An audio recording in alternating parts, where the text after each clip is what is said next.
Maliit lang naman ang aming eskwelahan, pero ang dami naming natanggap na karangalan nitong mga nakalipas na mga taon. Sabi nila, UP daw ang National University ng Pilipinas. Si Uble, naging kaibigan na ng mga taga-Shilito sa dami ng mga Shilisyan na nakapasa dito.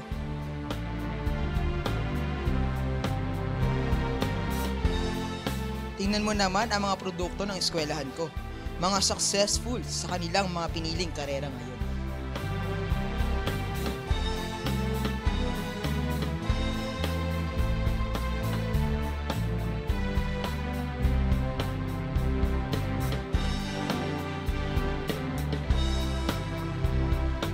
Pati nga mga teachers ko, graduate din pala ng Shilito.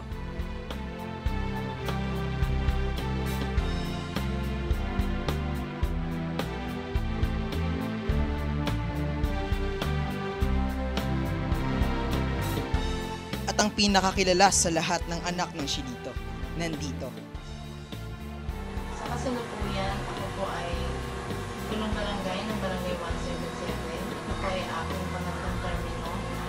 At ako ay isang proud na estudyante dati ang produkto ng Shilito High School, batch 1990. So, masasabi ko po na bilang isang produkto ng Shilito High School, malaki ang naitulong sa akin na maging isang mag-aaral ng Shilito dahil ito yung naging inspirasyon ko sa kasalukuyan kung bakit ang pinaka-prioridad na programa ko binibigyan ng malaking pondo sa kasalukuyan ay ang mga pangailangan pang edukasyon. Sa panahon, ang masasabi ko po, kumpara sa kalidad na edukasyon na naibibigay ng mga pribadong eskwelahan, hindi ko pa huli ang mga guro na humawak ko sa akin sa panahon.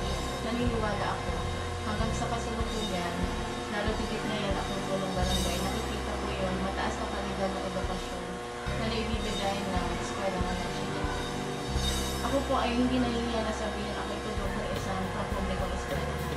At lagi ko po sinasabi na ako ay produkto ng Shilito dahil kung ano man po yung narating ko sa kasalukuyan, napakalaking bahagi po ng aking pagiging kabataan na nahulog po ako ng ganito dahil sa aking mga guro at ang pinaka-importante ang aking eskwelahan. Very proud po ako na sabihin na produkto po ako ng Shilito. Sa dami ng nalaman kong magagandang bagay tungkol sa aking eskwelahan, naisip ko na napakapalad ko pala. Ang laking pasasalamat ko na dito ako nag-aral.